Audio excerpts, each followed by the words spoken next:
Kemeriahan HUT ke-81 Republik Indonesia turut dirasakan prajurit US Army bersama prajurit TNI Angkatan Darat. Mereka adu ketangkasan dalam lomba tradisional di Puslatpur Kodiklatan.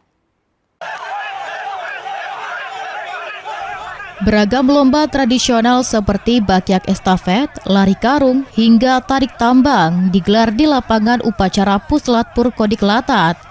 Kegiatan yang dibuka dan Puslatpur Brigjen TNI Polsan Situmorang ini berlangsung meriah dan penuh gelak tawa. Para prajurit US Army yang tengah mengikuti latihan Ksatria Warrior dan Garuda Shield tampil antusias berbaur dengan prajurit TNI. Meski berbeda negara, kekompakan dan suasana kekeluargaan sangat terasa. Momentum ini bukan hanya merayakan hari kemerdekaan, tetapi juga mempererat hubungan persahabatan diplomasi militer kedua negara.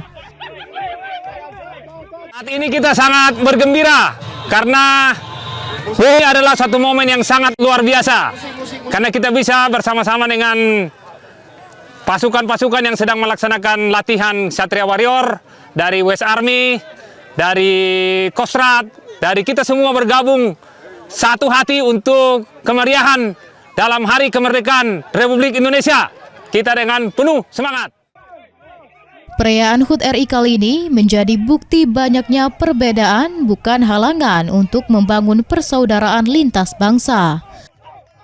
Francisco Arikarwana, PAL TV.